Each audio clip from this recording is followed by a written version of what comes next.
Hey everyone, welcome to JokeUp Comedy Podcast. Our guest tonight is Jordan, guys. Woo! Yeah. So Jordan, how long have you been here in China for? I've been in Shanghai for 4 years, and previously I was in Chengdu for about 5 years. 5 years. So you spend more time in Chengdu. More time in Chengdu. Mm. Yeah. So like if I ask you to finish the sentence, like Chengdu make me feel. Uh, Chengdu makes me cry, because the food is quite spicy. Okay. Yeah. Okay. How about Shanghai?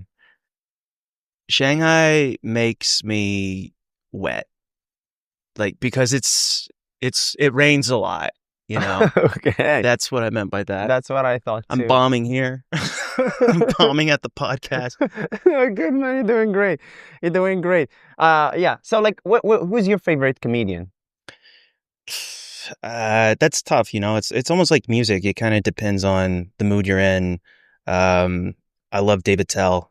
He's probably my favorite. Mm-hmm. Mm-hmm. David Tell is like also one of my favorite too. Yeah. Why you picked him? Like, Uh, Dave is just kind of like relentless with the punchlines. Like he almost like doesn't let you breathe. I saw him a few times when I was in New York, and like he's obviously good in his specials, or Skanks for the Memory is a great album, but like live, it's just so fun. mm-hmm. He's great. Mm-hmm. He does crowd work, but he has material. Yeah, yeah. He's very snappy. Like Yeah, yeah. It's just yeah. yeah, he's quick. Like a lot of people, if you ask a lot of, especially Chinese audience, they like Matt Rife. What do you think? Honestly, I haven't watched a lot of his stuff. I know he does crowd work. I've seen some of his crowd work stuff, but yeah, he seems good at it. I don't know. It's not really for me, but I'm not going to deny that he's talented. He has a lot of fans. Mm, all right, that's cool. Yeah. So, what do you think about people who try like crowd work and they kind of like mean to the audience? Do you feel Uh, like that's comedy, still comedy, or?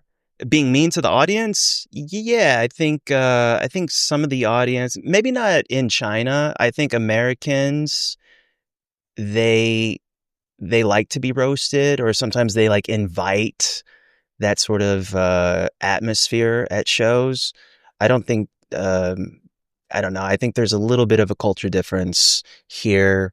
But yeah, I think you can be mean to the audience as long as it's like good natured. Like you're not trying to make them cry. Okay, I see. How about you? Like, do you do that in your comedy?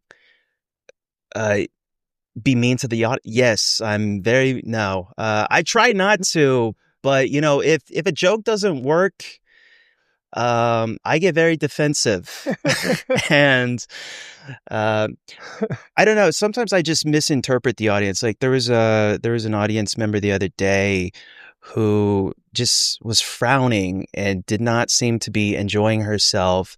And afterwards, she was like, "That was great. Had a great time." And I was just kind of confused. And she was like, "I'm listening. I'm concentrating." And sometimes like their English level is like it's practice for them. Sometimes it's a listening comprehension test, but yeah, you can't like I'm like insecure, so I always like misinterpret some of the reactions. I assume the worst because I hate myself, so I assume they hate me too. Wow, like a joke doesn't work, blame the audience, right? Yes, that's what I do. I blame the audience. All right, that's really cool. Yeah. Let's talk a little bit It's not about. cool. Don't do that. Blame yourself. That's how it goes. Yeah. Yeah, just cry at home. Like let's talk a little bit about life in China, like Okay. from your perspective. For example, like you're from the States, right? Yeah, I'm from Wh- Texas, Austin, Texas. Oh, that's awesome. Yeah. Like, how was your life before China and after China? Before China, I would say it was quite unstable. I had a lot of part-time jobs, a few full-time jobs, but they didn't last. So like when I graduated college, it was like 2010, and the economy was not great. So we lived like millennials like me, we lived in the gig economy. It was just like stringing jobs together to get by. And since, being in China, I've had two jobs, one in Chengdu and one in Shanghai. So it's been quite So, like, stable. what jobs did you have in States? Shit, I've had over a dozen jobs. Like part time, I worked at pizza shops. I worked in factories. I was a janitor. Um, yeah, just odd jobs. So, do you think that helps you with your comedy, like inspire somehow? I wasn't doing comedy then, Oh. but I do think being sad and miserable can help comedy, because you want to get that negativity out, right? You want to like turn it into a positive or something. Yeah, that's right. Comedy comes from tragedy, right? Yeah, anger, like emotions, right? Right. Usually bad emotions. I don't think I've ever written a joke because I was like stoked about something. I see. I think it comes from a negative place, just for me. Hmm. Maybe like Charlie Chaplin, Yeah, you can be you- silly. Yeah. I mean, he's also like his life is miserable. Like Oh, really? Like his personal life? yeah, his personal life. He lived on the street, and his mother was like went crazy when he was a No kid. shit. So Oh, yeah, they dragged her to the mental health like really? clinic or something, and he was a kid. Oh, wow. Yeah, he doesn't. Yeah, it's just and that's what makes him a great comedian. Yeah, I love I Chaplin. thought you guys shared the same story. No, No, isn't he British? Is he American? he's British. He's British, right? I mean, I like Buster Keaton because I'm an American. Got to represent. No, I love Chaplin, like City Lights, the Mm. movie where he falls in love with a blind Mm-hmm. woman. It's great. He's Modern great. He's great. Times. Yeah, Yeah. it's great. So, like, back to China. Like, what did you find difficult here in China? The language, it's still a problem for me because, yeah, I'm How's your not, Chinese? it's, 我说的不好. I can't speak well. I think. It's embarrassing because, Um, I've been here for so long, but yeah, if I had to give anyone advice, if they're coming to China or want to come to China and live, get a professional Chinese teacher, because I thought I could learn on my own. Did you ever do Pimsleur? mhm. Did you? Yeah. Yeah, I mean, that wasn't very helpful. I've tried a number of apps. hmm, Like, I don't think you can really pick up Chinese by yourself. You need some real guidance. you need to study it. Like, Yeah, that's the easiest way to learn it. yeah, Yeah. yeah. You need someone to correct you. That's right. That's right. That's right. Yeah. So like since you don't know that much maybe Chinese, like how about food? What do you like? Like what is your favorite Chinese food here in China? I love ganbang mian. I like dry noodles. Chengdu, I think, has the best noodles I've had in China. Mm. Um, yeah, I don't know. I'm trying to think of something in Shanghai that I like. Chengdu has the best food. I will say that. Shanghai, actually, I eat more international cuisine than Mm-hmm. like local Yeah. Shanghainese. But I will say Guangzhou, like Yuecai is maybe I do like Yuecai more than Chuancai. Mm-hmm. I Just feel like because it's South food is better, right? you like South food? Yeah.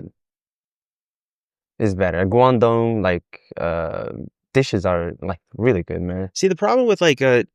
food in Chengdu, and I don't want to be too graphic, but the next day can be a problem. And here, I don't really experience that. Yeah. It just tastes good and that's it. That's In right. Chengdu, it's like you're gonna pay for it later. That's right. That's right, man. Yeah. Let's start with comedy. Like, let's go to the comedy journey. How did you start, and where did you start? I started in Chengdu. It was December 9th, 2017. Oh, remember the date? Okay. Yeah, yeah. It was at the Bookworm. There was every Christmas, this guy Rob, I can't remember his last name, but Rob, he started comedy, stand-up comedy in like the scene. He started the scene in Chengdu, and he would do like a Christmas show every December. So that's where I started. It was an open mic at the Bookworm. Mm-hmm. Went well. That's I good. mean, I didn't bomb. I got some laughs. The comics afterwards were really nice, and I didn't do it again for 6 months. So yeah. Why? I don't know. I think my work schedule was just. Oh. I don't think there were a whole lot of open mics. Maybe there was like one a week or every 2 weeks. It wasn't. Now it's much more active, but Mm. then not so much. That's right. What's so like? What made you like try comedy? I don't know, just like desperation for something. So, I don't know. I was just trying something new. I think I wanted to do some. I wanted to try it Mm. before I turned 30. Maybe it was like a bucket list thing. I wasn't sure how much longer I would live. So, is that too dark? I just wanted to try it. I love comedy, and yeah, I saw an advertisement for the open mic, so I was like, you know what? Let's do it. Yeah. Have you ever tried it like in the States? I've done it in the States. Yeah, in different parts. I've done it in Austin, where I'm from, New York, LA, San Francisco. Mm-hmm. That's really cool. Yeah. Yeah, So like just open mics. just No open one, mics. yeah, Yeah. no And one's here, like, booking me. what was the first joke that you killed it? Like it was the best. The first time you feel like you're really killing it. Um, I think the first joke that people would like talk to me about or compliment me on, I did this joke. When you're a foreigner in China, your first jokes are like, it's weird to live in China, right? Like you're talking about your experience, like squat toilets and things like that. And one of the first jokes I had that people seemed to respond to was I did a joke about Chinglish. I was like, no, why? Because, in Chinese, people say 没有为什么, so I Mm. just like, I'm not going to do the joke. It's not doing well right now. I don't really do it anymore, so I probably couldn't. But I was just like, imagine a world with no why, and just kind of Oh, like took it in that direction. People liked cool, it. cool, cool. Yeah. So, and how about the bombing? First time you bombed. First time, oh, first time was actually well, I don't know. The first like one that really hurt was at the Bookworm, and I think it was a year after I started. So Mm. like I did it in 2017, and then my anniversary or my comedy birthday, did it again and just ate shit. And I remember someone heckled me, but it was a weird heckle. It was like he said, I think he was the only guy in the crowd. He said someone should heckle him because I was doing so bad, and Somebody gotta do something. someone. But yeah, I didn't bail. I did my 5 minutes and hated myself. But like, what went wrong? Like, what happened?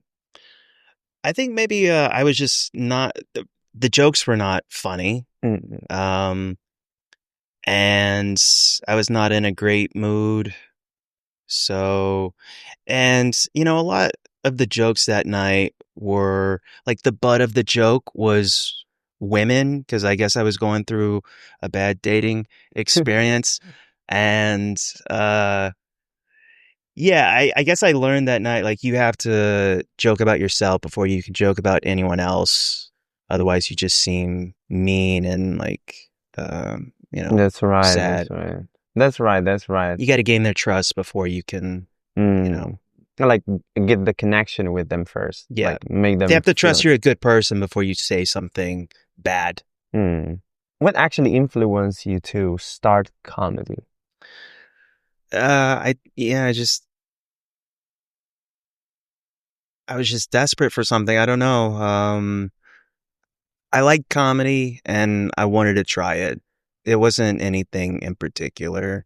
It wasn't like a comic that it was your favorite, something like that, and felt like one day I might try it because this one. No, I was about to turn 30 and I just kind of figured like I need to do something to feel alive before, I'm just dead inside forever. I don't know. It was more like a whim. Like I saw the advertisement. I do like comedy. I've been watching stand up for a long time. So yeah, I just thought maybe I'd try it. Yeah, it's really cool. Yeah. It wasn't Just like this is my dream and I'm mm. going to pursue my dream. It wasn't like that. Oh, how about now? Do you feel there's something? Yeah, I feel like it's more like a sickness. Like it's an addiction. Like I'm a junkie and, there should be an intervention to like take me out of comedy forever. I honestly do feel like it's a sickness because like when you do bad and you want to do it again, that's kind of like a drug. That sounds like someone who does heroin. Like you're putting yourself in a terrible situation, but you want to do it again. Yeah. Like when you bomb or like you organize shows, it's stressful, right? And you still want to do it. Like it's counterintuitive. That's right. That's right. You could just chill at home and have a peaceful evening. That's right. But we do it because we really like it. Like kind of when you finish. I don't know if I really like it. I think it's a sickness. Okay, that's so negative. Okay. No, I like it. I'm joking a little bit, but when you go through like bad show after bad show, bad set after bad set, but you still like keep at it. I don't know. You're a positive person. I am not, and I question like what do I want out of comedy? What am I doing this for? I'm addicted. I think that's right. it. That's right. But for me, when I do it, it's kind of like, it worked. It worked once, so it's possible that it's gonna work again. And there is, you already know that because it works first time, it doesn't mean that you're perfect. It just means it worked. Means there's other things that you need to learn, a lot of things that you need to learn. Because if it works one, that doesn't mean you're professional yet. It's not, you're not professional. You need to work, you need to fail, you need to try again, you need to learn new, whatever. But the good thing about comedy, like when you finish a show and you feel like everybody's happy looking at you, it's like, oh, I'm really good thing, can I take a picture with you, whatever, like they just say positive thing to you, that already like move all the stress. I mean, oh, for sure. Yeah, like all I need is a laugh to get me to the next set. Like if I get one laugh if it's at a new joke, then I'm really happy. That's all I need. That's right. That's right. And it's really sad, actually. I'm gonna keep bringing it down. I'm sorry, Root. Man, stay positive, man. You're a comedian. No, we're having fun. A lot of people they ask this question, like the difference between English comedy in China and in the States. Like, what's the difference? For example, let's start with the open mics. Is there any difference that you notice? Oh, for sure. So I've done a number of open mics in Austin, and Austin's kind of like blowing up, right? It's a big comedy city now, so it's super competitive. You could say oversaturated. There's just like a lot more comics signing up. Like, the other night we didn't have too many comics at our open mic in Shanghai. We probably average, I don't know, 12 to 15 comics. So like there's always stage time in China, which is nice. And I think that's true of like all the cities I've been to. Like there's no shortage of stage time. You just kind of have to like make it, like organize yourself. But in the States, it's much more competitive. For example, the hosts and how the way they organize the open mic, do you notice any difference? For example, the timing of the comedians, maybe the rules that they give them before they get on stage and this stuff? I would say the average set in the US tends to be 3 to 4 minutes. Mm. Here you can get five. Five tends to be like the minimum, but sometimes it's 6 or 7. Mm-hmm. And also the audiences, do you feel the difference? Well, here there's an audience. Mm. In the US, the audience is usually just comics. Oh.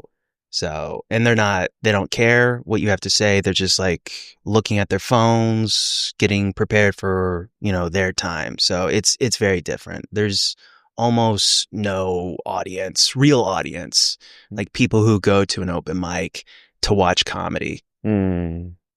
Okay. Yeah. And yeah, how about the topics? What topics do you feel like? Do you feel like because sometimes you try, I've seen Americans, they tried like topics that they put like references, like movies, maybe actors, stuff like that, and it's funny in there. But when they try it here in China, sometimes people don't get it. They don't get that reference. They don't get. So, what do you think? What's other differences between the American audience and Chinese audience? I guess there's a lot of like cultural references, maybe online stuff. Honestly, I haven't done too many open mics, but I would say like an average set in Austin or, in some of these US cities is like everything that we're not supposed to talk about Mm-hmm. here, like that's what they do. That's I see. most of the topics in the US. I see. So you get a sense of like how self-destructive open That's micers right. are. That's right. But for you as a comic, do you see it as a limit, like it limits you, or you see it as a challenge that you need to be creative and come up with Oh yeah, for what sure. works? I think when I first started, I was really dirty. Now I'm just a little dirty. I don't know. I don't think I'm dirty. I honestly don't think I'm dirty. You're laughing. Okay. I'm dirty. Um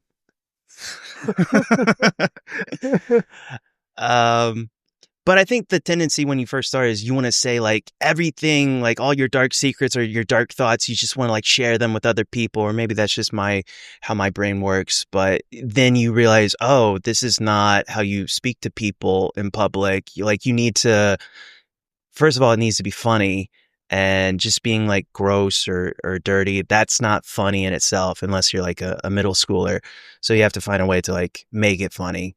That's right. So like you see it as a challenge, right? Like you need to Yeah, you want the audience to laugh. you Yeah. need to you realize that some topics then actually not it's not because it's shocky that means it's funny, you know? Right. Yeah, it's Yeah, not because it's a dirty word, it's supposed to be fun. Like because I think there's like the jokes got like their own structures. Like you need to understand how jokes work. Not everything you say on stage is a joke, right? for sure. Yeah. So yeah, maybe that I'm talking about my experience. Okay, for me, I didn't know that in the beginning, but that pushed me to search to try to learn like why I think it was funny, you know, Mm, because it happened between me and my friend, so it was very funny. yeah. But when I tell it on stage, nobody laughs because it's not a joke. It's just a funny situation that happened. Right. Maybe it's an inside joke or it's missing the context that made it funny with you and your friends. That's Yeah. right. That's right. That's Yeah. right. Yeah. Right. Uh, yeah. Like in comedy here in China, for example, like you said, you performed in Shanghai and Chengdu, right? So, like, do you feel like there is anything that need to be improved in the scene there? In Shanghai, Mm. I mean, I would like some help. Uh, you organize, right? You and Natalie, you organize these mics, and it's very stressful. So like, people who organize shows, they would appreciate more help from comics. Whether it's volunteering to set up or volunteering to host, so you can take the night off and just do a set. Mm. Yeah, more collaboration would be cool. I think in Shanghai, most people they are motivated to do spicy because that's kind of like the venue. That's where people get paid money. That's sort of like the ultimate goal for a lot of people. So, um, I don't know. I don't want to throw shade, but it's better to have more opportunities as opposed to like a monopoly on Mm-hmm. stage time. So sometimes you have to make it yourself, right? Make your own opportunities, but yeah, collaboration, Mm-hmm. That's right. Yeah. more collaboration. Yeah. Since you performed in 3 cities, I think maybe more, right? How many? Chengdu, Shanghai, Wuhan, Nanjing, Guangzhou. Guangzhou, Okay. Shenzhen, Shenzhen. Hong Kong. I'm gonna go to Hong Kong tomorrow. Oh, Hong that's Kong has a cool. great scene. The Mm-hmm. comics there are really funny, So, really like, do good. you feel the difference between the cities, like the audience, how they react to specific jokes? Let's take an example like Shanghai and Guangzhou, for example. No, not a big difference between cities. I would say Chengdu consistently has like fun audiences. Um, but there's definitely a big difference between like Hong Kong audience and Shanghai Definitely, yeah. because they're just more, I don't know, in tune with outside Mm-hmm. culture. Any fun culture shock that happened to you and it become a joke that you use on stage? Yes, but again, I am dirty. My example was dirty. Yeah, for sure. Definitely culture shock. I think when you start doing comedy, like those are the immediate topics and that's the immediate subject that you start to write Mm, about. that's right. Because like a lot of comedy is like being uncomfortable or Mm, embarrassed, and isn't it funny when mm, that happens? It can be like a shared experience exactly. or make you Like feel also, better about it. yeah, also like bring a different perspective because like from your culture to a different culture, you see it differently than the others. Mm-hmm. You know, yeah, it happened to me too. Like when I came here, just saw things and it was like, why are they doing this? Mm-hmm. And I tell them what we do in my country, they just like, why you guys are doing this? It's yeah, it's funny actually. It's very funny to see the contrast. Have you done stand up in Morocco? No, no. No. But I was almost there. Like I was always surrounded by comedians. Is there a big scene? Yes, yeah, Yeah. yeah. It's growing very fast. English or Arabic? No, Mostly Arabic. Arabic. Yeah. Mostly Arabic. Yeah, Yeah. mostly Arabic and French. Oh, right. Arabic and French. Yeah, a lot of French comics. They're actually they're very famous in France, but they're originally from Morocco. Mm, Yeah, yeah. English not yet. I'm right. the first one. Maybe we can talk a little bit about how you prepare your set. Yeah. Like how do you write your jokes? I Uh, mean, are you that type of comedians who go on stage and they like start from a small idea and they start like making fun of it, or you No, I you wish I could do prepare? that. I have to like sit down and write it out. I think, because we don't have a whole lot of stage time, compared to, people in New York or whatever. Like it's almost a disservice if you go up there and you just try to like be spontaneous, like on the spot. Like that's crazy. If you only have 5 minutes a week or 10 minutes a week, like you're just gonna like generate jokes that way. That I don't know. That doesn't make sense to me. So, Mm, um, I'll write it out. Sometimes I find what's helpful for me too is if I write it out and then maybe I record myself talking about it and I listen to it when I'm taking a walk or exercising. I don't know if the, brain is working differently, but like then I'll start to think of different ideas or directions to take it in. But mhm, I will sit down and write out word for word, mhm. and yeah. Yeah, for me too. Like I prefer like telling the jokes before getting on stage. I also write jokes, Mm-hmm. and I sometimes like it's just hilarious on paper, you know. But when you try to read it or try to perform it in front of like the mirror or something like that, it doesn't sound right. No, and you feel like an idiot, right? Mm, But it does help to hear the sentence, like the premise, the setup, the punchline, because maybe if the word that you initially wrote down doesn't flow naturally, then you try to figure out something else before you take it on stage. yeah, that's right. Like for a joke, you should be like careful about like wording sometimes, like timing, like everything. Like I don't know about you, but for me, I really like these things can matter a lot. Oh yeah, for sure. And that's why I like Attell so much is Mm, he's so efficient with his words, like there's no fat on the joke. He that's right. just gets to the punchline.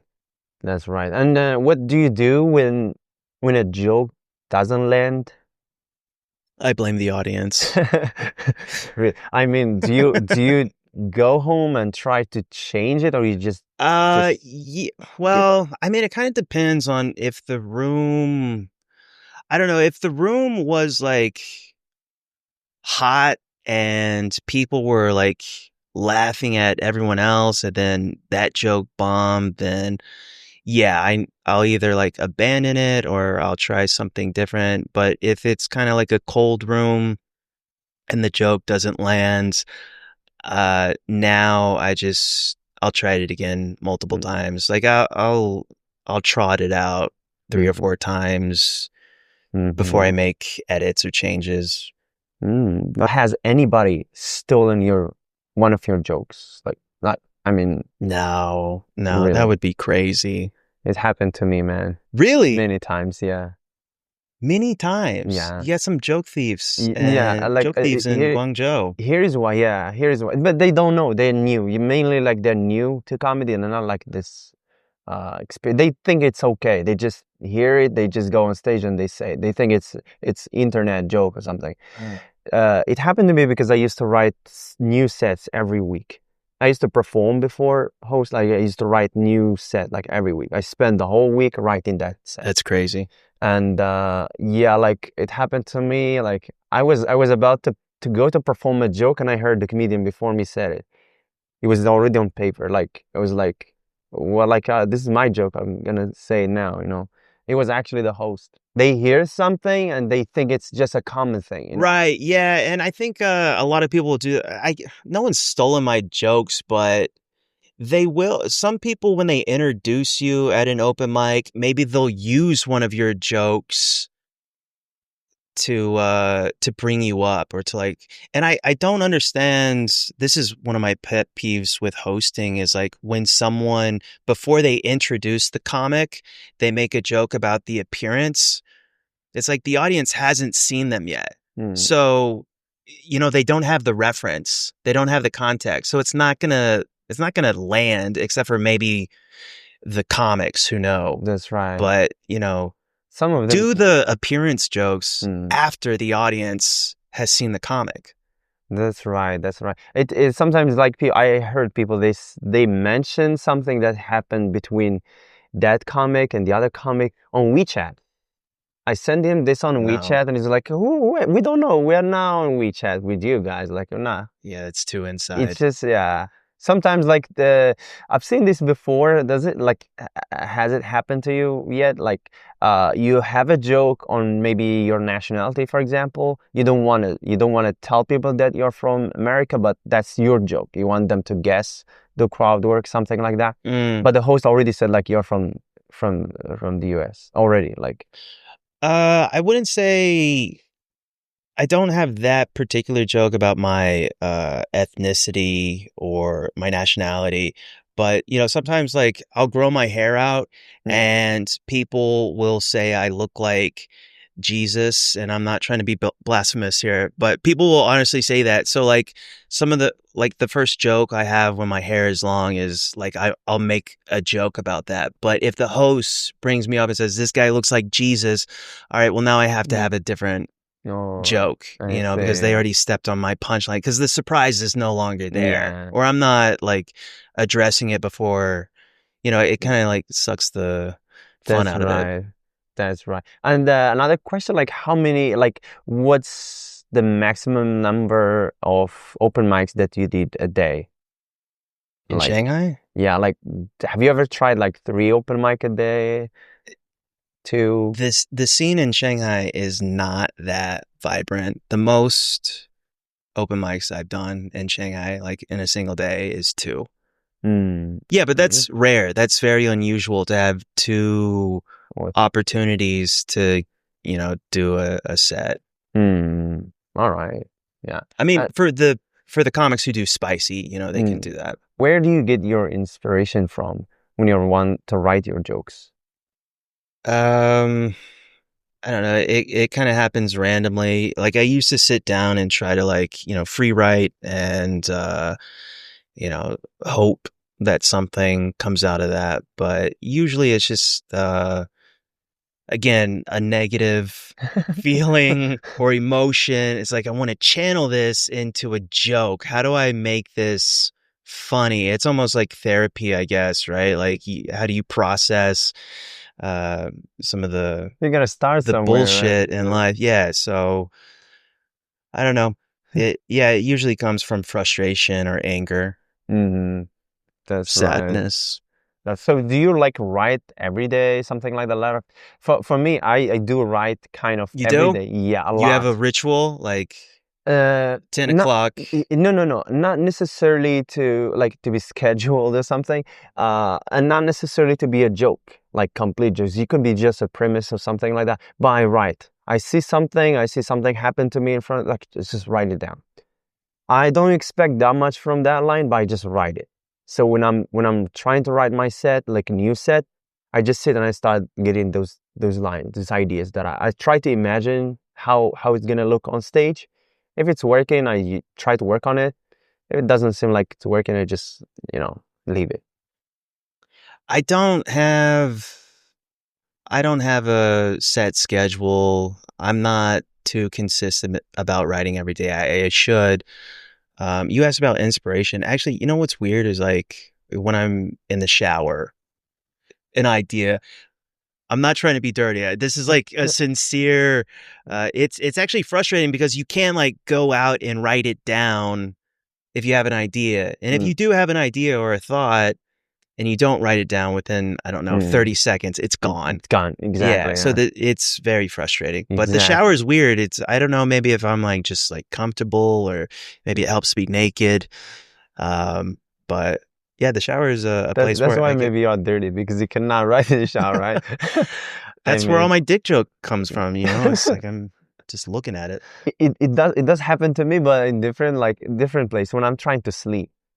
Sometimes I Right just before you're about cannot. to fall asleep. Right before I sleep, it's just sometimes I get a lot of ideas. Well, that's where I've heard the story about, the Beatles song Yellow Submarine. Paul's Hmm. about to fall asleep Oh. and the chorus came to him, we all live in a yellow submarine. Yeah, Oh. so I think for like I don't know, songwriters, comics, Hmm. people who just write or Hmm. yeah, I think Hmm. that's common.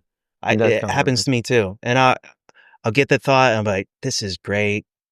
There's no way I'm gonna forget it. I'll wake up, I'll sleep on it, and I'll yeah. develop it in my sleep, and then in the morning, what was that?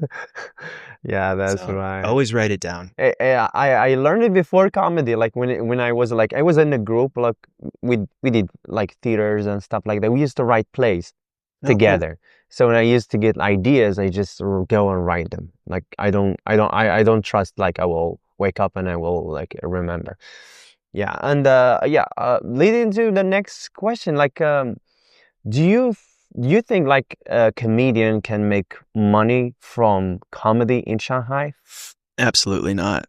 No, I'm just kidding. Mm. Like the people at Spicy do, they make money. I don't know what their income is, like what their monthly income is, Mm, but yeah, you can make money.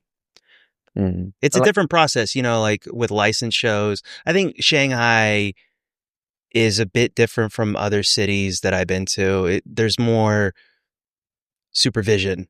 So you have to like submit your script of jokes and get them approved. And for a lot of foreigners, you have to have the right visa. You have to be on a performer's visa or have a green card. Like a lot of the foreigners who do comedy are, teachers, so it's not really available It's to not them. really. But how about the Chinese, like the local? Oh, I think it's yeah, you can absolutely make some money. I mean, Dude. from English comedy. Oh, no, I doubt it. I mean, Nora's huge, obviously. She owns Spicy. I think she's doing well, but I don't know of any other comics who make a Frankie, living. Oh, Frankie, yeah, well, he's at Spicy. does he make? I don't know.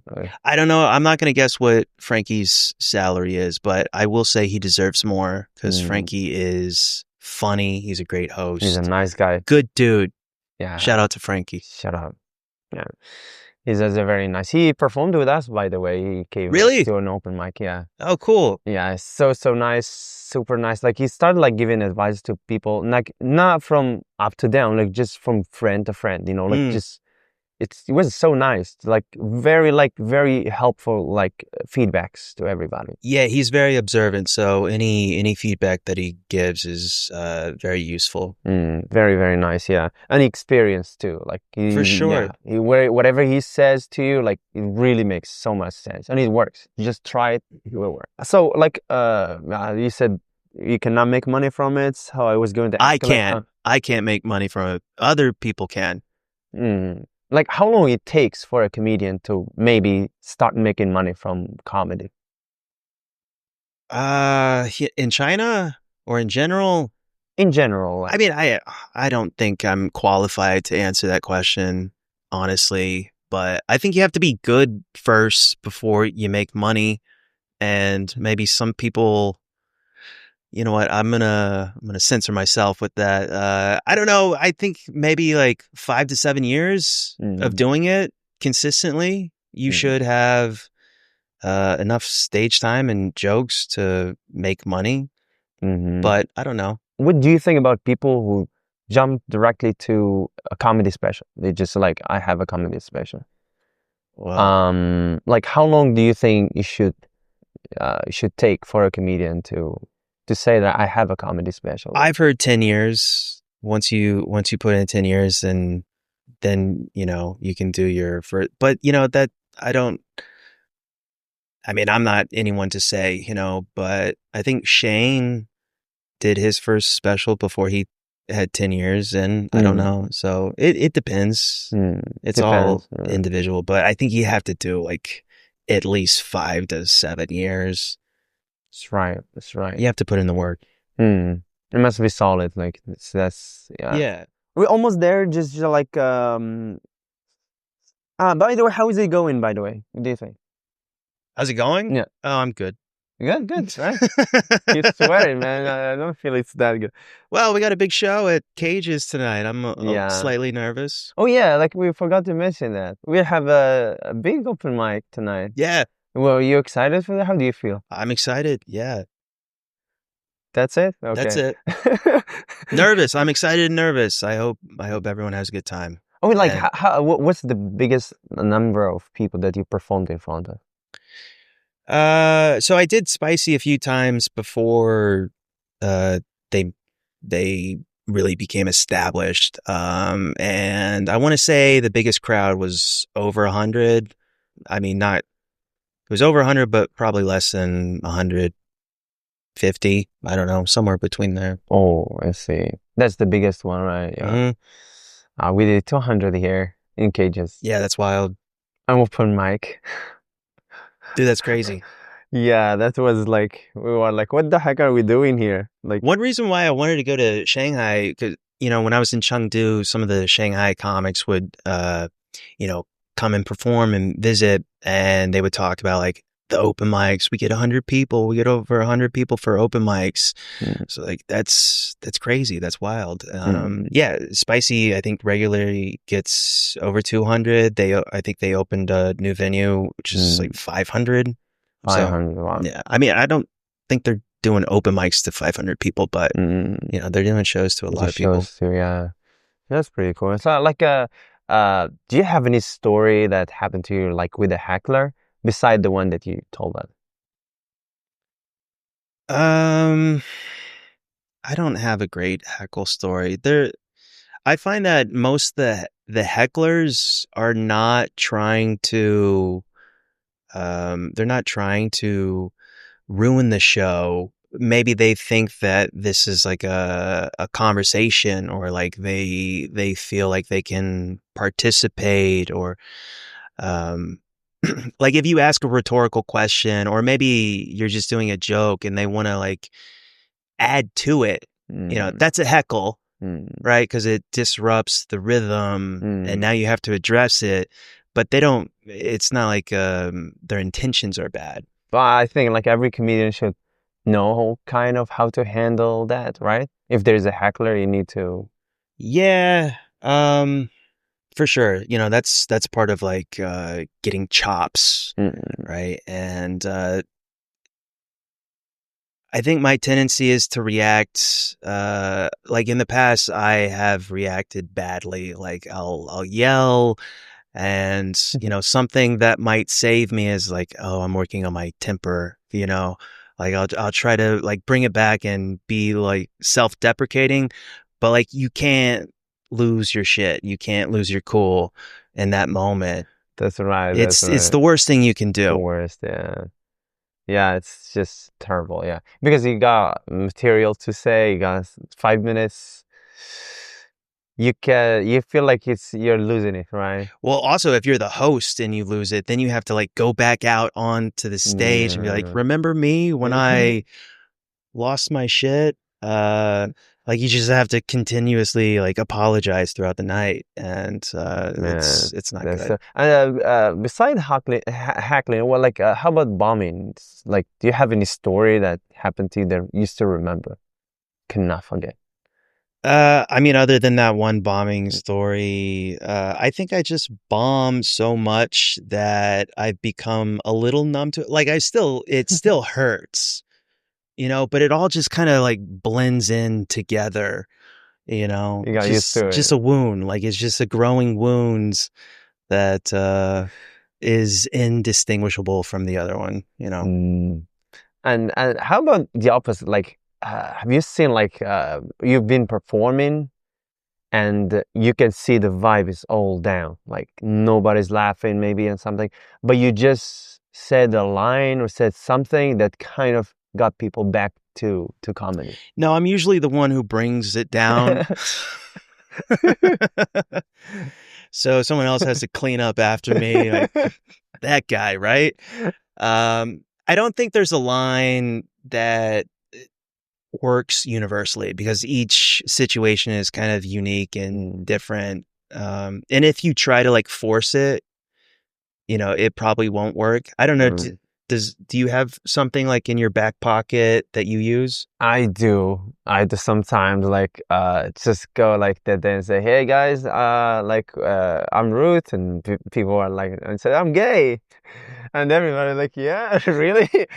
You know, you say something that odd, you know, like everybody just got there and start telling their jokes, but you should say something completely different, unexpected. And yeah, like also another thing, like, oh, use this table. Like there was like a table, it was very noisy.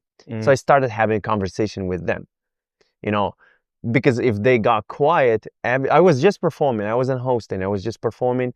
I saw like all the comedians, they bombed. So I knew the problem and I just faced this. Hey guys, you guys three together, like, are you like doing a threesome or something? And they started interacting with me. At that point, everybody was looking at them and looking at me, like I got their attention, you can say. At that point, I started telling my jokes, and those people, they started talking again. So it's just like, okay, you guys asked for it, okay. And I kept like, you know, doing crowd work with them, you know.